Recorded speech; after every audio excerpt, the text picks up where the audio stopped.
Assalamualaikum warahmatullahi wabarakatuh. Saya Madina Munawarah selaku moderator dari kelompok 1. Izinkan saya untuk memperkenalkan rekan-rekan saya sebelum masuknya materi. Yang pertama adalah Nadia Nur Amalia, yang kedua adalah Isma, yang ketiga adalah Ghazali Rahman, dan yang terakhir adalah Muhammad Riko Ramadan. Lalu untuk materi yang akan kami bahas pada hari ini yaitu mengenai teknik-teknik non-testing dalam pengumpulan data, terutama atau khususnya pada metode observasi, dengan dosen pengampu yaitu Ibu Dr. Irianti Rahmayani Jamain SPC MPD, serta Bapak Muhammad Arsyad, MPC Psikolog.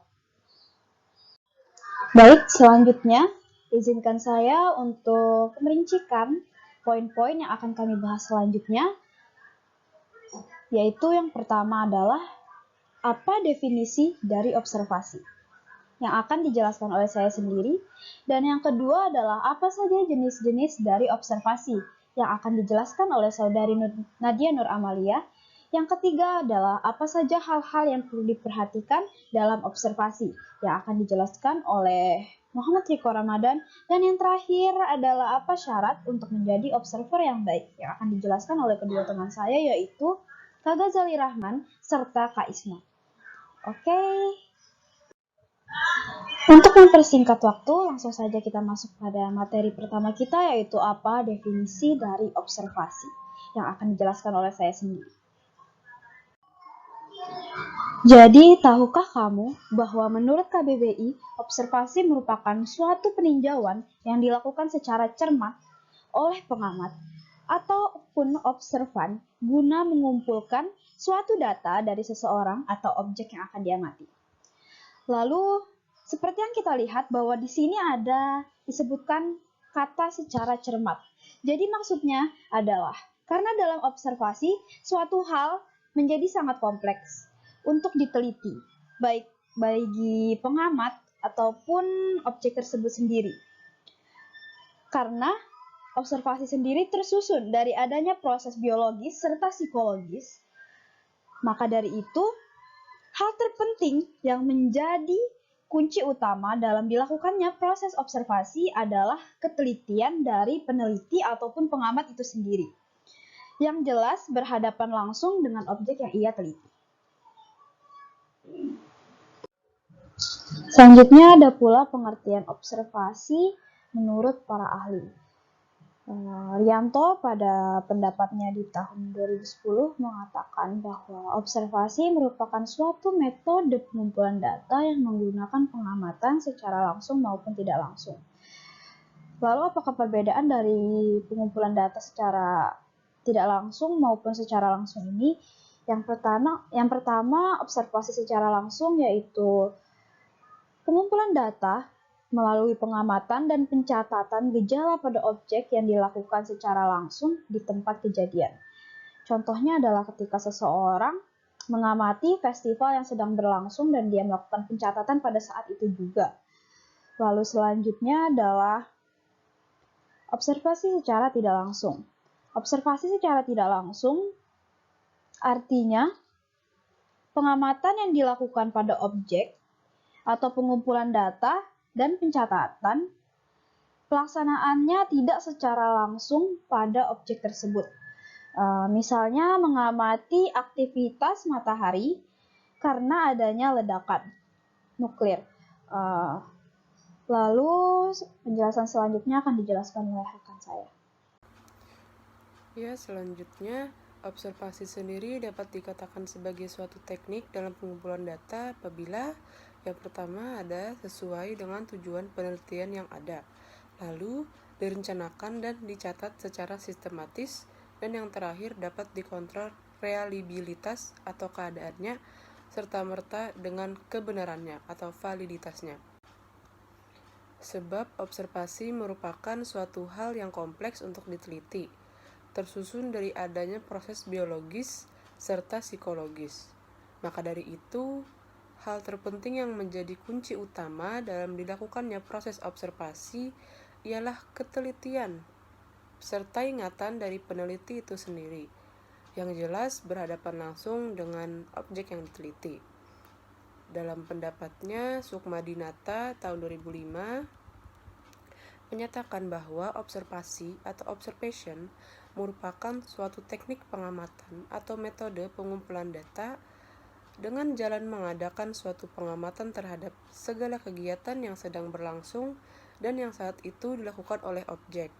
Kegiatan yang dimaksud bisa saja berkenaan dengan cara guru, kegiatan belajar siswa, pengarahan oleh kepala sekolah. Observasi sendiri dapat dilakukan secara partisipasif maupun non-partisipasif. Dalam halnya pengertian observasi, Rianto tahun 2001 juga memiliki pendapatnya sendiri yang menyatakan bahwa observasi ialah suatu metode pengumpulan data yang menjadikan pengamat sebagai alat utama dalam meneliti suatu objek.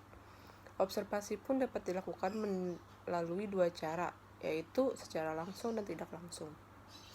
Dengan mengaitkan beberapa pendapat, dapat ditarik kesimpulan yang jelas bahwa observasi ialah suatu metode yang dibuat dalam kaitannya untuk mengumpulkan berbagai data yang diperlukan dengan cara mengamati objek, lalu hasilnya disusun secara rapi atau sistematis. Setelah mendengarkan dari pengertian observasi tadi, lalu ada jenis-jenis dari observasi. Jenis-jenis dari observasi terbagi dua, yaitu observasi partisipatif dan observasi non-partisipatif. Apabila mengacu pada fungsi pengamat dalam kelompok kegiatan, maka observasi dapat dibedakan menjadi dua bentuk, yaitu observasi partisipatif dan observasi non-partisipatif. Yang pertama, observasi partisipatif atau terlibat. Pada observasi partisipatif, observer melibatkan diri dan berpartisipasi di tengah-tengah kegiatan yang diamati. Dalam hal ini, pengamat mempunyai fungsi ganda, yaitu sebagai peneliti yang tidak diketahui dan dirasakan oleh anggota dan sebagai anggota kelompok. Peneliti berperan aktif sesuai dengan tugas yang dipercayakan kepadanya. Lalu ada observasi non-partisipatif. Pada observasi non-partisipatif, observer bertindak sebagai penonton saja atau pengamat dan tidak terlibat langsung dalam kegiatan yang diamatinya, sehingga observer mengembangkan pengamatannya berdasarkan perkembangan yang terjadi di lapangan. Observasi bersifat eksperimental dan sistematis. Pada observasi eksperimental, hal yang dilakukan dalam situasi dengan buatan atau yang dilakukan dalam situasi yang wajar. Sedangkan pada observasi sistematis dilaksanakan dengan perencanaan yang sangat matang. Baik, Assalamualaikum warahmatullahi wabarakatuh. Saya Isma. Di sini saya akan menjelaskan teknik-teknik observasi yang sering digunakan untuk pengumpulan data. Di dalam penelitian, jenis teknik observasi yang lazim digunakan untuk alat pengumpulan data ialah observasi partisipan, sistematik, dan eksperimental. Yang pertama ada observasi partisipan. Observasi partisipan ialah apabila observan atau orang yang melakukan observasi turut ambil bagian atau berada dalam keadaan objek yang diobservasi atau observas. Dengan kata lain, metode pengumpulan data yang digunakan untuk menghimpun data penelitian melalui pengamatan dan penginderaan di mana peneliti terlibat dalam keseharian informan. Lalu yang kedua ada observasi sistematik. Ciri pokok observasi sistematik adalah adanya kerangka yang memutar faktor-faktor yang telah diukur kategorinya. Sering disebut observasi kerangka atau observasi berstruktur. Adapun sistematik pencatatan itu meliputi yang pertama ada materi, yang kedua cara-cara mencatat, yang ketiga ada hubungan observasi dengan observas. Lalu yang ketiga ada observasi eksperimental. Observasi eksperimental adalah observasi yang dilakukan di mana observer mengadakan pengendalian unsur-unsur penting dalam situasi sedemikian rupa, sehingga situasi tersebut dapat diatur sesuai dengan tujuan penelitian dan dapat dikendalikan untuk menghindari timbulnya faktor-faktor secara yang tidak diharapkan mempengaruhi situasi tersebut. Adapun ciri-ciri observasi eksperimental yaitu yang pertama ada observer dihadapkan pada situasi perangsang yang dibuat seragam mungkin untuk semua observas. Lalu yang kedua, ada situasi dibuat sedemikian rupa untuk memungkinkan variasi timbulnya tingkah laku yang akan diamati. Yang ketiga, situasi dibuat sedemikian rupa sehingga observers mengetahui maksud observasi yang sebenarnya. Lalu yang keempat, ada observer membuat catatan secara teliti mengenai cara-cara observers mengadakan aksi reaksi hubungan, bukan hanya jumlah aksi semata-mata. Selain itu ada kekurangan dan kelebihan observasi. Yang pertama ada kelebihan. Observasi itu merupakan alat yang langsung untuk meneliti bermacam-macam gejala. Banyak aspek-aspek tingkah laku manusia yang hanya dapat diamati melalui observasi langsung. Keuntungan yang kedua yaitu dapat mencatat secara serempak dengan terjadinya suatu gejala.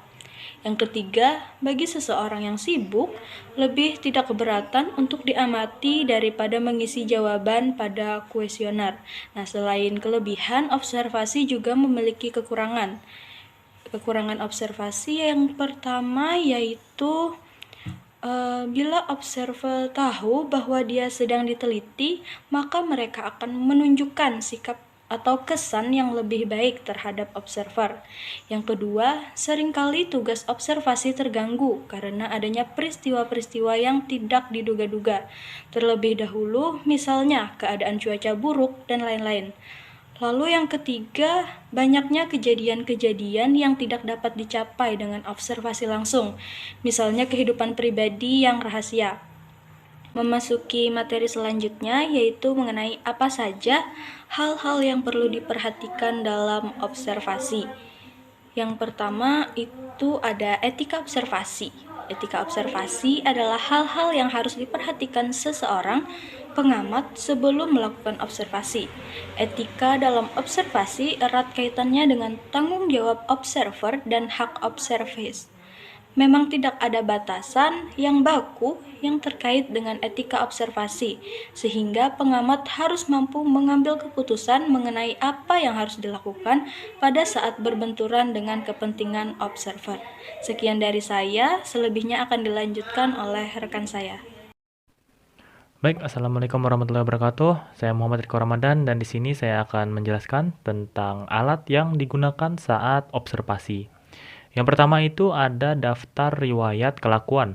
Nah, daftar riwayat kelakuan adalah sebuah catatan tentang kelakuan individu yang dipandang istimewa dan luar biasa. Lalu yang kedua ada catatan berkala. Nah, catatan berkala adalah catatan yang dibuat pada waktu tertentu atau pada saat tertentu. Nah, misalnya saat individu mengikuti pelajaran, mengikuti upacara, dan sebagainya. Lalu yang ketiga ada daftar cek. Nah, daftar cek di sini yaitu berisi daftar tentang nama subjek dan juga aspek-aspek yang hendak diobservasi.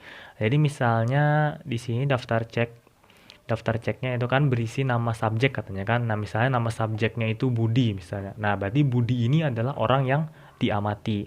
Sedangkan aspek-aspek yang hendak diobservasi dari si Budi ini itu tergantung.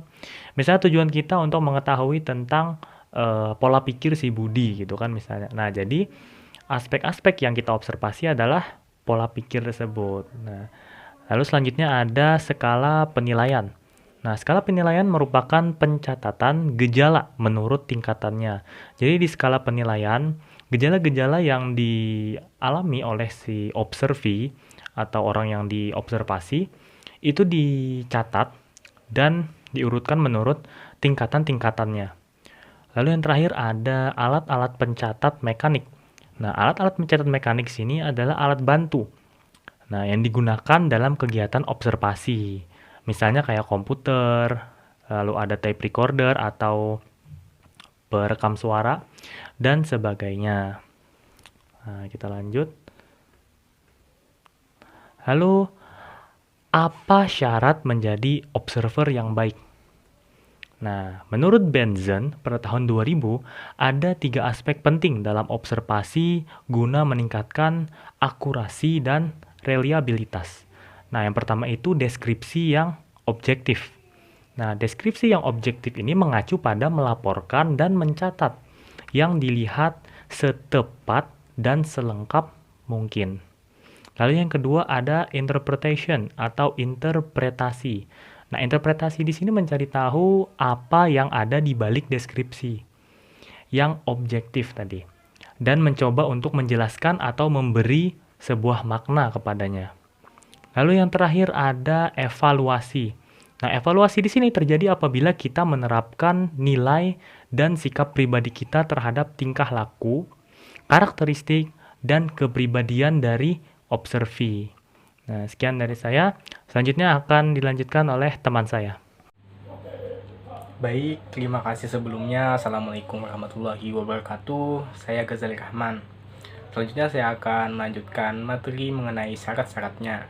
Apa saja syarat mengenai menjadi seorang observer yang baik.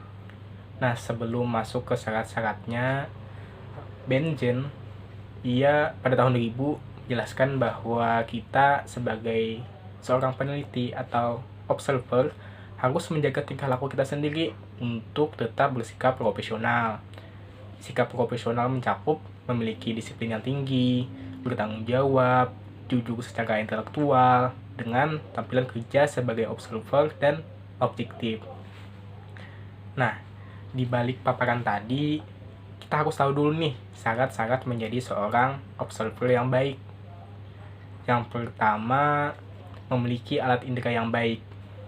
Nah, mengingat esensi observasi adalah melakukan pengamatan dengan memanfaatkan panca indera, oleh sebab itu sebaiknya, memiliki alat indera yang baik. Karena apa? Dalam kegiatan konseling pun, lazimnya indera mata dan telinga lebih berperan dibanding dengan indera yang lain. Selanjutnya yang kedua, adanya minat dan kesediaan melakukan observasi. Artinya, seorang observer perlu memiliki motivasi dan kesediaan untuk melakukan observasi. Kalau tidak ada motivasi ya bagaimana mau minat gitu. Adanya minat dan kesediaan ini sangat diperlukan karena dengan minat yang tinggi, seorang observer ia akan melakukan tugasnya dengan senang sehingga hasil yang akan dicapai pun maksimal. Bagaimana kalau tidak ada minat gitu? Ya berarti harus terima konsekuensinya. Hasilnya pun tidak maksimal. Yang ketiga, mengerti latar belakang tentang materi yang akan diobservasi. Nah, teman-teman, untuk menjadi seorang observer, memahami dan mengerti materi yang akan diobservasi tidak lain adalah tujuan dari observasi tersebut. Karena ini dianggap sebagai tujuan. Karena itu, seorang observer akan fokus terhadap tujuan ini dan bukan tentang hal lainnya. Yang keempat, mampu memahami kode-kode atau tanda-tanda tingkah laku. Nah, untuk membedakan tingkah laku yang satu dengan yang lain, dengan memahami kode-kode tingkah laku, maka dalam pelaksanaan observasi, seorang observer akan dengan mudah mengindikasikan atau memberi petunjuk banyak hal dengan melihat beberapa gerakan, sehingga akan semakin melancarkan proses. Oleh sebab itu, sebagai seorang observer, dalam memahami tanda-tanda tingkah laku sangat ditekankan. Next. Selanjutnya, membagi perhatian dan memusatkan perhatian. Dalam membagi perhatian dan memusatkan perhatian, kemampuan dalam membagi ini jelas sangatlah diperlukan seorang observer, karena tidak jarang ya observer atau objek observasi bukan hanya satu orang saja, bisa saja lebih. Selanjutnya, dapat melihat hal-hal yang mendetail. Nah, hal ini bisa juga disebut ketelitian. Semakin seorang observer memiliki ketelitian yang tinggi, maka hasil yang tinggi akan diperoleh semakin tinggi juga. Selanjutnya, dapat mereaksi dengan cepat dan menekankan tingkah laku tertentu. Reaksi serta aksi merupakan suatu hal yang tidak bisa dilepaskan dari seorang observer, yang mana observer memang diwajibkan untuk menjadi responsif dalam menerima stimulus dan menginterpretasikan melalui tindakan demi menunjang tujuan observasi. Terus selanjutnya, menjaga hubungan antar observer dan observer. Nah, Hal yang satu ini erat kaitannya dengan konteks setelah proses observasi, yang mana hubungan observer dan observer harus tetap terjaga. Disinilah skill seorang observer ditentukan. Bagaimana cara seorang observer mampu menyelesaikan tugasnya tanpa merugikan observer atau orang lain. Nah, poin terakhir, observer sebaiknya bersikap netral. Nah, observer memang diwajibkan untuk bersikap netral karena hal tersebut akan sangat mempengaruhi hasil dari observasi. Seorang observer tidak boleh terlibat atau melibatkan emosi saat proses observasi berlangsung karena sudah pasti akan mempengaruhi objektivitas dalam pengambilan keputusan dalam proses observasi. Artinya, seorang observer jangan terlalu cepat dalam mengambil suatu keputusan. Sekian, terima kasih. Saya kembalikan kepada moderator. Baik, jadi sekian penjelasan dari kelompok kami. Selanjutnya izinkan saya untuk membacakan kesimpulan sekaligus menutup presentasi pada hari ini. Bahwa data mengenai konseling merupakan sesuatu hal yang penting untuk digali terlebih dahulu sebelum dilaksanakannya sebuah kegiatan bimbingan maupun konseling. Dalam kaitannya dengan hal tersebut, dibentuklah sebuah metode pengumpulan data, khususnya observasi, yang diharapkan dapat membantu konselor untuk memberikan sebuah layanan yang akurat kepada konseli ataupun objek yang akan ia bantu. Sekian dari kelompok kami. Wassalamualaikum warahmatullahi wabarakatuh.